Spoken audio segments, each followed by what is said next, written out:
Hey guys, I am back in the United States. I am walking in a part of White Clay Creek State Park in Delaware, where I've been staying for the last 3 weeks or so. And I'm just gonna kind of off the cuff try some IDing of some plants and maybe some animals that I've seen around here in the last 3 weeks. I didn't do any prior research. Normally I look up scientific names and cool facts, but for the most part today I'm just going to use what knowledge I've garnered in the last 3 weeks to help me out. So starting off, we've got some black walnuts here with those pinnately compound leaves, that furrowed and gray bark that kind of sets it apart from Tree of Heaven. Right next to it we have a white mulberry, I believe, which is creaking.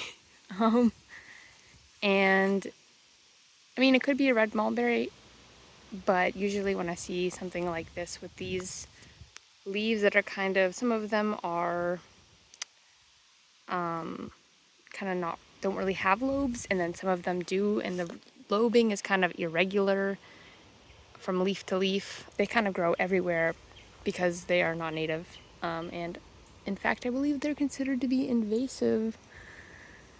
So yeah, they were brought in, I'm sure many people are aware, with the idea to grow silkworms, but that didn't work out. The mulberry was fine in this climate, in this area, but not so much the silkworms. So here we have another white mulberry next to what I think is a red maple based off the leaves. I just love IDing things in summer because I can just look at the leaves and for the most part know at least what genus it is, sometimes what species. I'm pretty sure this is a red maple based just off the leaves. I don't even have to look at the rest of the tree. And then the leaves of a red maple are going to be more serrated than something like a sugar maple. And then on some shoots you can actually see a red coloration, which helps. Over here, this is not, I believe this is not a red maple, but this is a different type of maple, which could be a Norway maple. But one way to, and I think I've done a Norway maple before on this, but one way to help if it's a Norway maple is going to have this milky sap if you break off from the petiole. And so yes, in fact, this is a Norway maple, which is not native and invasive. You can also see that here we have the red maple, which you can also see that its stem is reddish. And then here you have this Norway maple. They're both maple leaves, I think pretty obviously, but you can see that there's a massive difference between them. And this red maple even has some sort of gall on it, which kind of further argues the case that, having a native is going to be more beneficial to the ecosystem in general, because it's going to be able to host a more wide variety of species that over evolutionary time have evolved with it and have evolved to take advantage of it, such as gulls that can, lay their eggs or do whatever they're doing in the leaves of red maples and then, reproduce and go on to further support other species. So, and I don't see any gulls on this Norway maple, probably because there isn't a native species at least around that has evolved to utilize it. Over here we have some milkweed. I think it's just called common milkweed. We've got a beautiful butterfly currently pollinating on it, which I love to see. This is why it's so important to have native plants like milkweed that are really important to our native wildlife. Milkweed's known for its use by monarch butterflies, but there are so many other species that rely on our native plant life. So yeah, according to INAT, this is an eastern tiger swallowtail, so native and very beautiful butterfly. And then another tree that I see a lot of is this one, which is the tulip poplar, or the tulip tree. And it's named that because of its, there's a remnant of it, but because of its flowers for the most part. Oh, just dissolved in my hand. And I also think its leaves are like super easy to identify. I mean, there's not any other tree that looks anything like that in terms of leaves, in terms of flowers. So, and around here in Delaware, northern Delaware, they are so abundant. I see them everywhere. And then right across from it is a cherry. I think this is a black cherry, which also has some crazy, crazy galls on it. Look at those galls on this black cherry leaf. But yeah, cherries are kind of one of those that I have a hard time identifying based off the leaves. I already talked about black cherry in a previous video. Also, this time of year, they do actually have little baby cherries. So that's cool. But there's also the sweet cherry, which grows around here, which is not native, which I learned about recently. And I don't know if it's invasive or not, but it's not native. And for every native species around here, unfortunately, it feels like there's at least 5 to 10 invasive species, such as this one, which is autumn olive. It's got these long, ovate leaves that have smooth margins, that have these little white dots all over them. And then, especially what's helpful is their underside, which is very white. And when they flap in the wind, you can kind of like see that white underside, and then you're like, oh, that's autumn olive. They also have these drupes that they'll get in the fall, especially, that are these little berries. They're red kind of ish, and they also have those white little spots all over them. And autumn olive is, yeah, it's invasive and it feels like it's everywhere. Yeah, and it feels like a never-ending battle. Love this native right here. I wish I could convey the smell over screens, but I can't. But this is spice bush. I don't know if it's technically called northern spice bush or if it's just spice bush. I learned it as spice bush. It just kind of has these like utility leaves. They're just round. They've got a smooth margin, but what makes them special is smelling them. They smell, hence the name spice bush. But the bark in general is has like these little white dotted or lighter colored dotted lenticels all over them. Unfortunately, this one seems to be overrun by multiflora rose, and this is native. This is some sort of smilax, greenbrier or something like that, which is native. So it's also kind of overtaking this spice bush, but it's native, so all the power to it. Yeah, so multiflora rose, it's also kind of got like these pinnately compound leaves, but it's also got thorns on it, which is not super fun. And then it will have, or has already had, flowers that are kind of white, and now they're just these little buds. And without taking more than 5 steps, we've got sassafras, which I've also talked about before on this channel. What's not so lovely to see is this one, not the autumn olive. I'm talking about this one, which is Asian bittersweet, that I've also talked about on this channel before, but in fall when it had those berries that are very iconic. But now you get to see his leaves.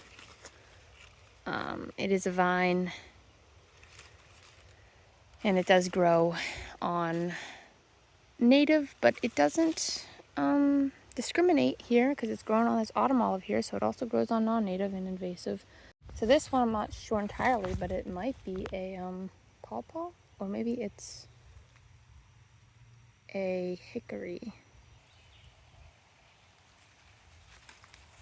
Like I said, I didn't do any research for this, but it's got big ass leaves, this is giving me pawpaw, but then the compoundness of the leaves is giving me hickory. So yeah, Seek was giving me hickory. I think it was this giant leaf that was throwing me off and saying pawpaw. But their compound, you know, it's a hickory. What type of hickory? I don't know. I'm bad at differentiating hickories. So another one I've talked about on this channel before, which is the American hornbeam, also known as musclewood. But you can see the actual leaves in summer this time around. So some more beautiful milkweed. And then what's not a friend over here, climbing up this milkweed, is this one, which is some sort of vine honeysuckle. And there's also multiple species of honeysuckle, but the big ones are invasive. The ones that you're probably going to be seeing around here are invasive. So this unfortunately is kind of what I tend to see along this forest edge, which is just a bunch of invasives. We've got multiflora rose, we've got autumn olive, we've got wineberry, just dominating the forest edge. Another tree species to add to the list is this one, which I'm not getting a very good picture of, but it's princess tree. I saw this also in France as well. It's not native. I think it's invasive. It's got like big heart-shaped, I think it's the correct term is cordate leaves, and these like nuts or something. You can kind of see them here, and big flowers that I think have already bloomed and gone. Hence why the nuts are out, and also hence why it's planted here, but has now escaped cultivation and is in areas like this where, yeah, it's not meant to be at. And below that princess tree, we've got some other non-natives. This one's a very common Japanese stokegrass. Tends to just kind of blanket areas. Fun to pull out, but yeah, it comes back every single year. We've got, oh, I didn't even see this before, Mile a Minute, which I also heard people refer to as Dorito chip vine, which I like more because it helps me identify it, but I have to remember that everyone else calls it Mile a Minute, not Dorito chip vine. And then smartweed, an ovenbird, which I don't know if this is native or not. I don't know what type of species of smartweed this is, but whenever I see these little pink bundle flower things, I'm like, oh, that's a smartweed. Yeah, Mile a Minute, Japanese silkgrass, smartweed, and princess tree. Likely all non-native, potentially all invasive. Yeah, what have we come to? So this is another non-native invasive. Trying to remember. Narrowleaf bittercress is what I was told it was. Kind of has like the same seed head as like garlic mustard almost looks like that. But then the leaves are these like narrow, I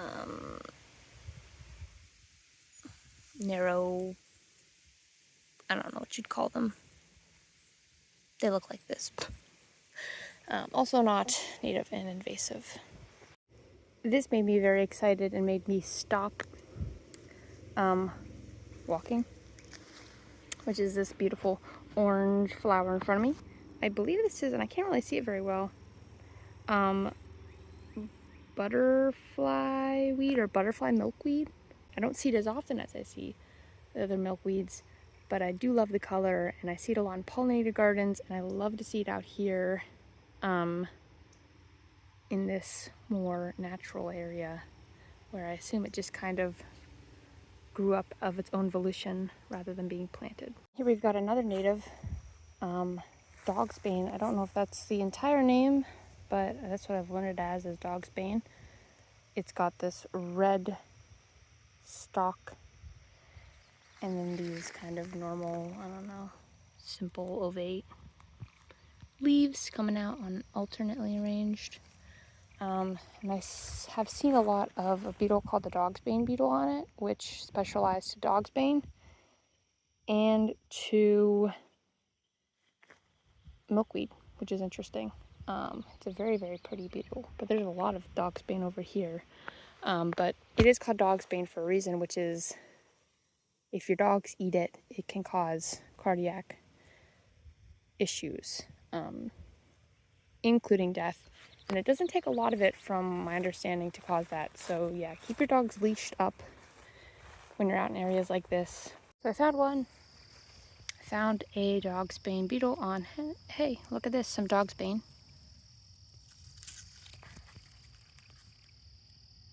Very pretty beetles. I've reached the end of the loop. That was a lot of fun. Apologize if I got anything wrong. That was the 90% of that was based off memory. Here at Indigo Bunting, I believe. Anyway, mix of invasive, mix of natives. I will try and put more information in as need be, but thanks for watching as always. Yeah.